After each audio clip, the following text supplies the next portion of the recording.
අපිට ගැලපෙන financial freedom goals හදාගන්නේ කොහොමද? ඉතින් මගේ ඔඩියන්ස් එකේ ඉන්න ගොඩක් කට්ටිය තාම අලුතෙන් ජොබ් එකක් කරන්න පටන් ගත්ත හරි තාම ඉගෙන ගන්න හරි කට්ටිය. ඉතින් මෙයාලා ගොඩක් වෙලාවට මයින් අහන ප්‍රශ්නයක් තමයි අපි කොහොමද මේ ෆයිනෑන්ෂල් ෆ්‍රීඩම් කියන එක අචීව් කරන්න කියන එක. ඉතින් ෆයිනෑන්ෂල් ෆ්‍රීඩම් කියන එක ගොඩක් කට්ටිය ඉන්ෆ්ලුවන්ස් වෙලා තියෙන මේ සෝෂල් මීඩියා වල දකින වීඩියෝස් උත් එක්ක. ඒ කියන්නේ ලක්සරි ලයිෆ් ස්ටයිල්ස්, හයි එන්ඩ් වාහන, ඒ වගේම එක එක රටවල් වල ට්‍රැවල් කරන ඒවා.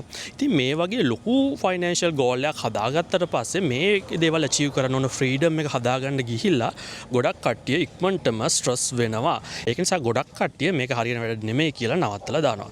ඉතින් මෙයාලට මම දෙන පළවෙනි ඇඩ්වයිස් එක තමයි මම ෆලෝ කරපු දේ. ඒ කියන්නේ ෆයිනෑන්ෂල් ෆ්‍රීඩම් එකට Tamanට හරියන ඩෙෆිනිෂන් එක එක කාලෙන් කාලට හදාගන්න එක. පළවෙනි දේ තමයි Taman ජීවිතේ ගොඩක් දේවල් ඩෙවලොප් කරන්න ස්ටාර්ට් කරපු කාලේ Taman ෆයිනෑන්ෂල් ෆ්‍රීඩම් කියලා හිතන්න ඕනේ. Tamanට තියෙන ඩේලි එක්ස්පෙන්සස්, හදිසියේ යාළුවෝ එළියට යන් කිව්වොත් එහෙම හිතන්න නැතුව යන්න පුළුවන් විදිය, කියන්නේ account එක බලන්න නැතුව Tamanට හා කියන්න පුළුවන් තත්වයකට එනවා නම් ඒක තමයි Tamanගේ පළවෙනි financial freedom එක වෙන්න ඕනේ.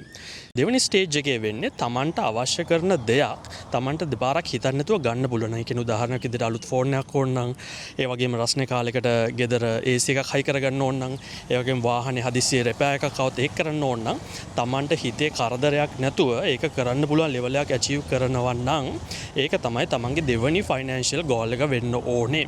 ඉතින් මේ දෙක achieve කරාට පස්සේ ඊටු ටික ඔයාලටම figure out කරගන්න පුළුවන්. මොකද මේ දෙක achieve කරන journey එකේදී තමන් සෑහෙන දෙයක් ඉගෙන ගන්නවා.